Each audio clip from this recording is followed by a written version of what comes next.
창세기 강의 204번째 우리 찬양함으로 사명 찬양함으로 시작하겠습니다.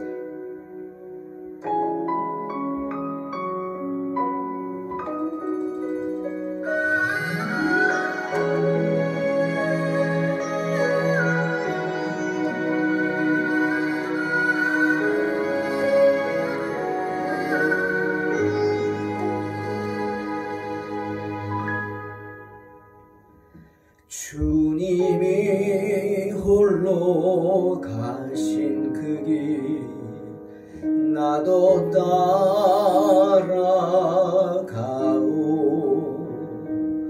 모든 물과 피를 흘리신 그 길을 나도 가오. 험한 산도 나는 괜찮소. 바다 끝이라도 나는 괜찮소. 죽어가는 저들을 위해 나를 버리길 바라오. 아버지 나를 보내주오. 나는 달려가겠어. 목숨도 아끼지 않겠소. 나를 보내주오.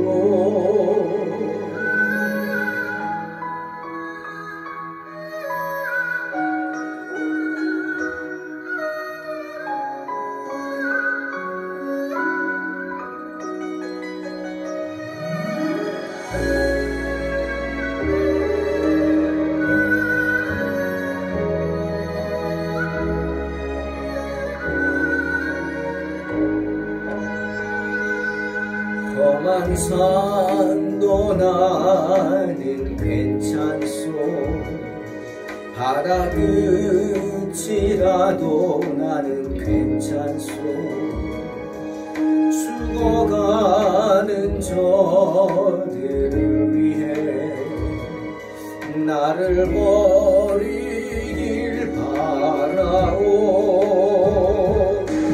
아버지 나를 보내주오. 나는 달려가겠어.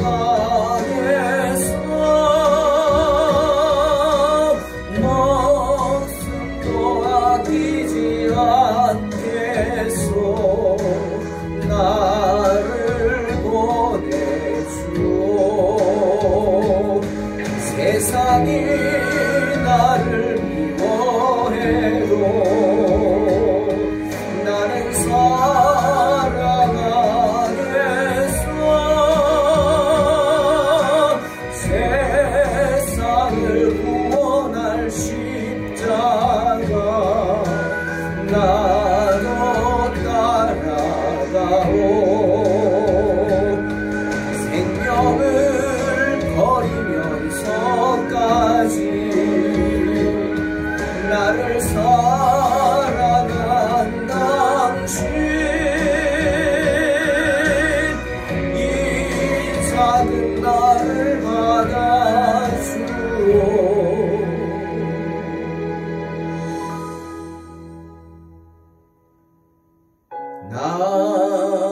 나도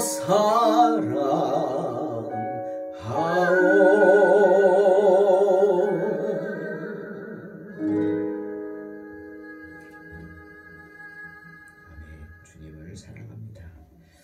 창세기 48장 1절로 7절입니다.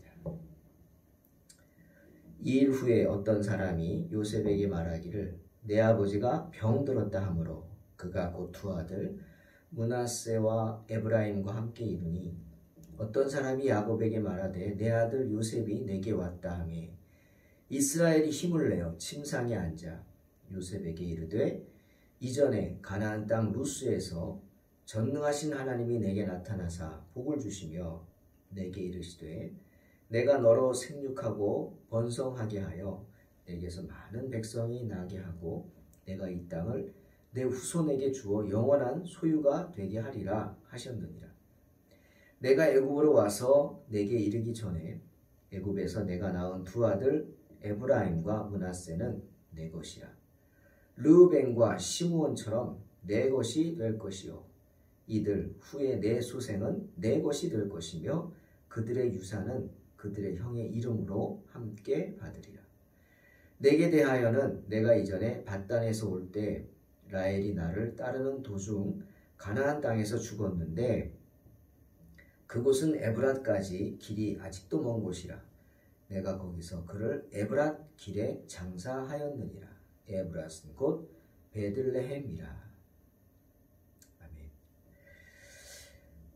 야곱이 애굽으로 온 지 17년이라는 시간이 지난 어느 날 사람들이 요셉을 찾아와서 고센 땅에 있는 내 아버지 이삭이 많이 아프다는 소식을 전합니다. 노환이죠. 이제 임종을 앞둔 것입니다. 그러자 놀란 요셉은 아비를 찾아갑니다. 그런데 혼자 가지 않습니다. 애굽 온의 제사장 보디베라의 딸 아스낫과 결혼하여 낳은 두 아들을 데리고 갑니다. 바로 므낫세와 에브라임입니다. 오늘은 애굽의 총리로서의 요셉의 생활이 어떠했을까 한번 생각해 보려고 합니다. 여러분, 요셉은 참으로 신실한 믿음의 사람이죠. 요셉처럼 성경에 나오는 사람치고 실수가 없었던 사람이 없습니다. 요셉의 실수를 성경은 말하지 않습니다. 그래서 우리가 구약에서 요셉은 예수님의 표상이다. 이런 예수님이 우리를 위해 십자가에 고난당하듯이 요셉 또한 이스라엘 백성들을 위해서 그들을 구원하기 위해 가뭄에서 살리기 위해 감옥에서 13년간 고생을 하죠. 그렇게 빗대는 것 같습니다. 자, 요셉은 신실한 사람으로 종으로서 하나님의 13년간의 그 모진 고통을 견뎌냅니다. 그래서 하나님께 인정받고 모든 사람들이 우러러보는 애굽의 총리가 되죠. 그런데 정말 우리가 조금 이해하기 힘든 부분은 그런 요셉이 배우자상이 어땠을까? 여러분, 어떤 여인과 결혼하겠습니까? 아무리 우리가 믿음이 없어도 한 번쯤 믿는 분들은 결혼을 할 때 상대방을 보고 망설이게 됩니다. 어떤 문제? 신앙의 문제에 망설이게 될 때가 있습니다. 믿지 않는 사람인 경우, 내가 믿지 않는 사람을 사랑할 경우 더욱 힘이 들죠. 아무리 좋아도 결혼을 하려고 하면 한 번쯤은 생각해 볼 것입니다. 그렇죠? 당연한 것입니다. 왜? 주님이 믿지 않는 자와 멍에를 함께 매지 말라. 바울이 말했잖아요. 주님의 말씀이죠. 믿지 않는 자와 멍에 매기 힘듭니다. 그랬다가는 그 삶이 힘들어지죠. 하물며 요셉은 어땠겠습니까? 그런데 요셉은 누구랑 결혼해요? 이방 여인과 결혼을 합니다. 그것도 이방 여인 중에서도 이방 신을 섬기는 제사장의 딸과 결혼을 합니다. 물론 요셉을 생각해서 바로가 요셉의 신분을 상승시켜 주려고 명령을 내린 거죠. 그러니 요셉이 거역할 수 있겠습니까? 없죠. 당연히 이해는 갑니다. 하지만 요셉의 입장에서 보면 참 답답했겠죠. 처음에는. 힘들었겠죠. 그래서 그런지 지금도 이스라엘 사람들은 요셉의 아내 아스낫에 대한 여러 가지 포장을 합니다. 그들의 상상력을 동원해서 성경에는 없는 이야기로 그녀를 포장을 하고 있더라고요. 책까지 나왔죠. 주로 아스낫 하는 이야기가 아스낫은 누구냐? 하나님이 예비하신 여인이다. 히브리인이다. 이렇게 말합니다. 애굽의 제사장의 딸을 히브리인이라고 이야기합니다. 그러면 히브리인 중에 누구냐? 이런 추론까지 가더라고요. 바로 야곱의 딸 디나 디나가 히위 족속 추장 세겜에게 강간을 당해서 낳은 딸이 바로 아스낫이다. 야곱이 그를 더러운 아이라고 버렸다는 거예요. 하지만 하나님의 은혜로 그 버려진 딸이 온의 제사장 보디베라가 입양을 해서 키웠다는 거예요. 그러니 겉은 애굽인이지만 아스낫은 히브리인이라는 것입니다. 그래서 그 아스낫의 외모를 표현하는데 이렇게 표현합니다. 애굽인들과 이스라엘 사람들은 너무도 다릅니다. 여인들도 다르고 정말 이웃나라인데 인종이 너무 다릅니다. 우리가 일본과 중국과 인종이 다르고 그렇지 않잖아요. 구분하기 힘들지 않잖아요. 구분하기 힘들잖아요. 우리끼리. 일본 사람하고 한국 사람하고 중국 사람하고 참 구분하기 힘들죠. 그런데 이스라엘 사람과 이집트 사람은 금방 구분이 됩니다. 이집트인들은 흑인에 가깝거든요. 피부가. 물론 많이 다르지만 흑인 쪽이라는 거죠. 그런데 아스낫을 어떻게 표현하냐면 외모가 애굽인과 너무 다르다. 사라를 닮아서 사라가 키가 컸나 보죠. 키가 크고 또 리브가를 닮아서 용모가 아름답고 리브가가 아름다웠다고 합니다. 그리고 라헬을 닮아서 라헬을 어떻게 묘사하느냐? 우아하다. 아주 우아한 여인이다.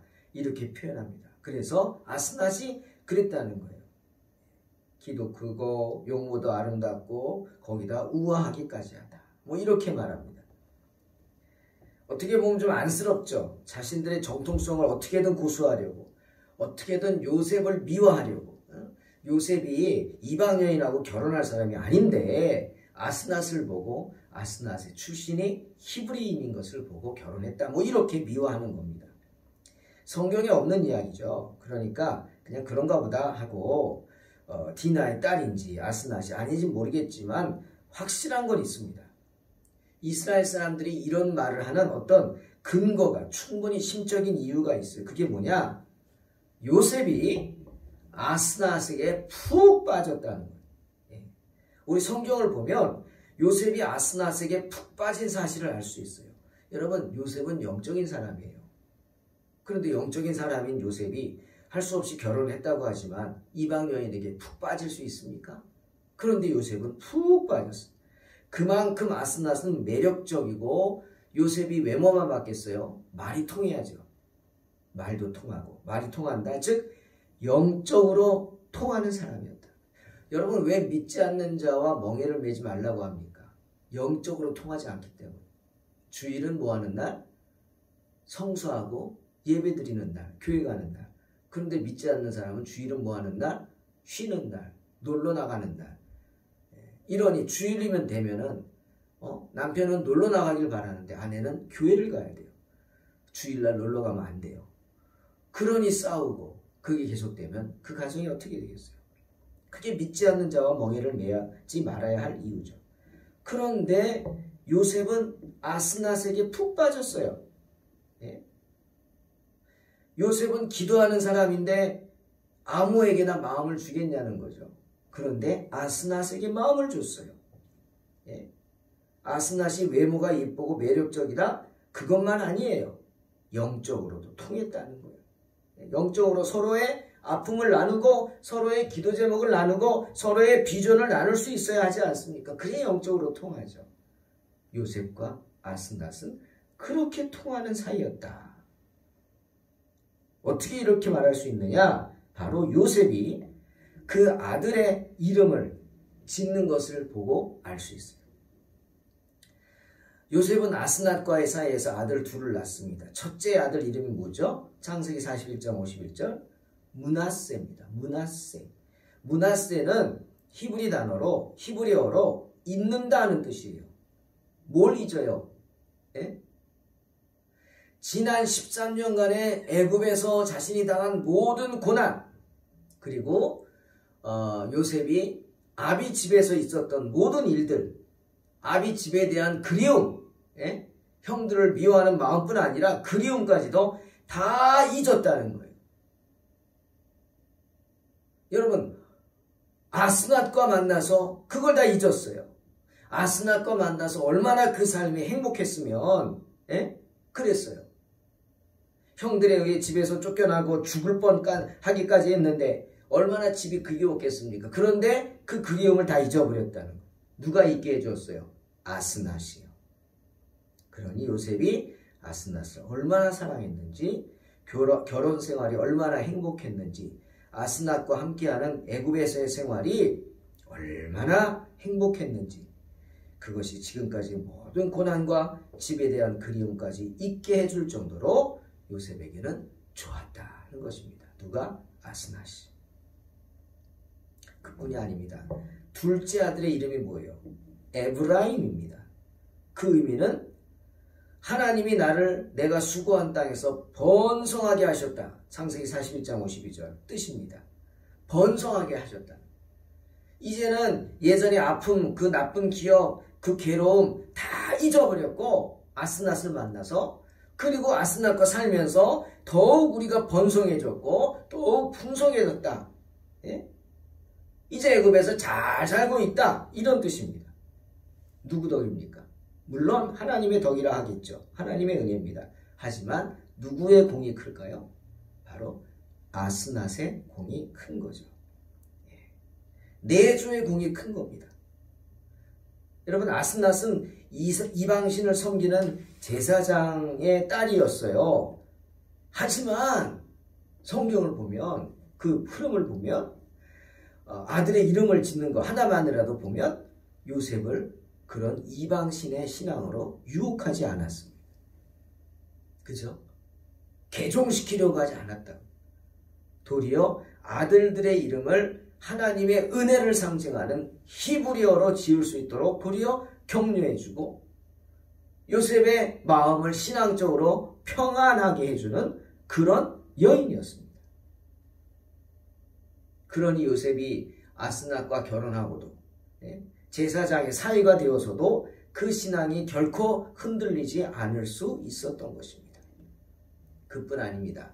요셉은 조급해하지도 않았습니다. 평안했기 때문이죠.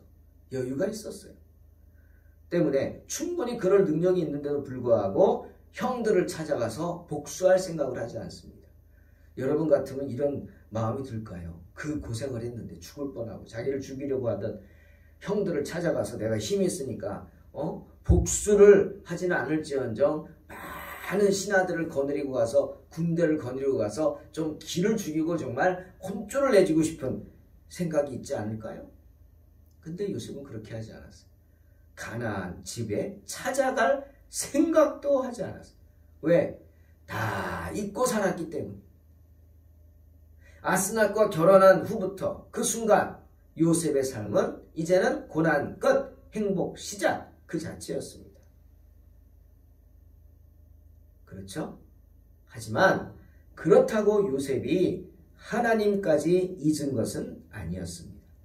자기 이름이 바로의 명령이기 때문에 이름을 할 수 없이 사브낫 바네아 라고 바꿨어요. 그 뜻은 애굽말로 신이 말씀하시는 사람이다. 즉 비밀을 계시하는 자다. 이런 뜻입니다. 아주 무섭죠, 이름이. 보통 이름이 아니죠. 함부로 범접할 수 없는 자다. 이런 거예요.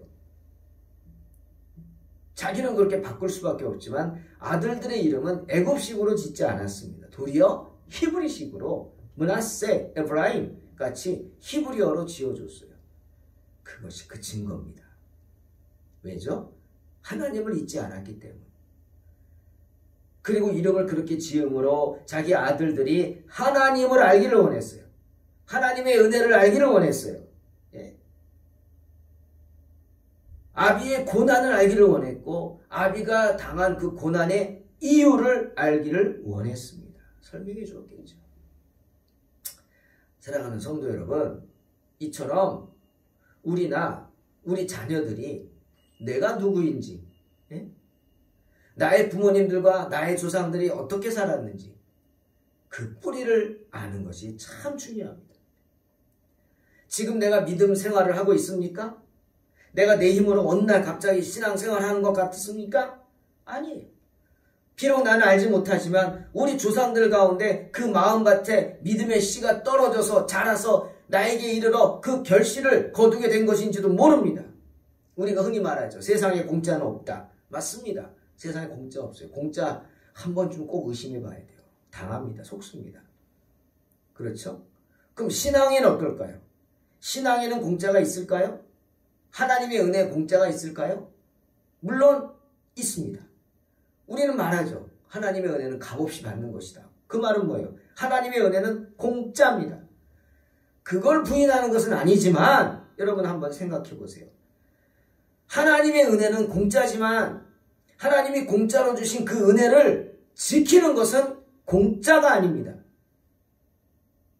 그 믿음의 씨앗이 떨어지는 것은 공짜지만 값없이 주시는 씨앗이지만 그 믿음의 씨앗을 자라게 하는 것은 공짜가 아니에요. 내가 애써야 돼요. 내가 힘써야 돼요. 때문에 바울이 빌립보서 2장 12절에서 그러므로 나의 사랑하는 자들아 너희가 나 있을 때뿐 아니라 더욱 지금 나 없을 때에도 항상 복종하여 두렵고 떨림으로 너희 구원을 이루라 말씀하신 겁니다. 누가복음 8장에 씨 뿌리는 비유? 바로 그것입니다. 길가나 흙이 얕은 바위 위나 가시떨기 그리고 좋은 땅 이것들이 다 뭡니까? 바로 씨가 떨어지는 밭의 상태입니다. 그 밭이 뭐예요? 씨가 어디 떨어져요? 복음의 씨가 우리 마음에 떨어지죠. 그러니 이런 것들은 다 우리 마음의 밭의 상태입니다. 내가 주님 주신 믿음을 잘 지켜서 잘 만들어가고 있는지 좋은 밭으로 일구기 위해서 공짜가 없다는 겁니다. 그 씨를 잘 자라게 하기 위해서는 그냥 되는 게 아니라는 거예요. 어떻게 해야 돼요? 열심히 기도해야 돼요. 열심으로 찬송하고 열심으로 말씀 보고 열심으로 예배드리고 열심으로 전도하고 열심으로 봉사해야 그렇게 할 수 있는 겁니다. 그래야 씨앗이 잘 자라는 거예요. 100배, 1000배, 만배 결실을 거두게 되는 줄로 믿습니다. 주님이 그것을 보신다는 거예요. 그게 뭡니까? 바로 저와 여러분 성도의 생활입니다. 요셉은 아스낫을 만나서 정말 이방 제사장의 딸이지만 아스낫을 만나서 그런 성도로서의 생활을 꽃피운 것입니다. 요셉은 아들들의 이름을 부르면서 날마다 그 사실을 기억했을 거예요. 므낫세를 부르면서 자신이 당한 고난을 기억했을 겁니다. 그리고 잊었다 이제는. 이유를 날마다 생각하지만 나 이제 잊었다. 그리고 잊게 해주신 하나님께 감사했을 것입니다. 또 에브라임의 이름을 부르면서 어떻게 했을까요? 날마다 하나님이 나에게 베풀어 주신 은혜를 생각했을 것입니다. 그러면서 하나님의 때를 기다리는 것입니다. 나의 행복이 하나님의 뜻이 나만이 행복한 것이 하나님의 뜻이 아님을 알기 때문이에요. 나 혼자 잘 먹고 이 세상에서 잘 사는 것 그것이 하나님의 뜻일까요? 너 혼자 여기서 잘 먹고 잘 살아라? 그러면은 뭐 소는 누가 키우냐 그러잖아요. 그럼 하나님의 일은 누가 합니까? 다 자기 하고 싶은 대로 잘 먹고 잘 살면 헌신하고 전도하고 봉사하고 정말 자기의 그런 모든 것을 드리면서 헌신하는 그런 하나님의 일은 누가 합니까? 아닙니다. 하나님이 원하는 건 나만 잘 먹고 잘 사는 게 아니에요. 그러니 요셉이 비록 애굽에서 이 세상의 부귀영화를 누리며 사는 것 같지만 요셉은 아니에요. 아들 이름을 므낫세, 에브라임이라고 지어놓고 날마다 그들의 이름을 부르면서 하나님이 자신에게 주시는 비전을 생각하고 하나님의 영광을 위해서 자신을 더욱 드리기를 힘쓰면서 하나님 나를 사용해 주세요 간구했던 것입니다. 사랑하는 성도 여러분, 모든 영광을 하나님께 돌리는 복된 성도가 되시기를 주의 이름으로 축원합니다. 바울이 말하죠. 로마서 14장 8절에서 우리가 살아도 주를 위하여 살고 죽어도 주를 위하여 죽나니 그러므로 사나 죽으나 우리가 주의 것이로다 말씀하십니다. 내가 가진 것을 내 것이라 하지 마십시오. 또 내가 지금 누리는 것에 만족하지도 마십시오. 세상 것들에 너무 욕심내지 마시고 어찌하면 내 것으로 하나님께 드릴까를 고민하십시오. 더 많은 것으로 하나님께 영광 돌리지 못하는 내 자신을 탓하고 더욱 애쓰시기 바랍니다. 하나님께 드리고 드려도 기쁨이 되는 그런 복된 삶을, 요셉처럼 복된 삶을 사시는 복된 성도들 되시기를 주의 이름으로 축원합니다. 기도하겠습니다. 하나님 아버지는 우리에게 귀한 사명을 주셨습니다. 바로 이 세상에서 주의 일을 감당하는 것입니다. 어리석게 나만 잘 먹고 잘 살겠다고 육신의 쾌락을 취하는 어리석은 성도들이 되지 않게 하여 주시옵소서. 요셉처럼 부귀영화를 누리면서도 하나님을 생각하고 그 부귀영화 속에서도 늘 하나님께 나아가기를 소망했습니다. 그런 요셉, 믿음의 끈을 놓지 않고 모든 영광을 하나님께 돌리며 언제든지 주님 부르시면 달려갈 준비를 한 요셉처럼 우리의 삶도 세상에 만족하지 말고 세상만 바라보지 말고 하나님 바라보고 하나님 의지하며 순종케 하여 주시옵소서. 예수님의 이름으로 기도하옵나이다. 아멘. 믿음으로 승리하시기 바랍니다.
나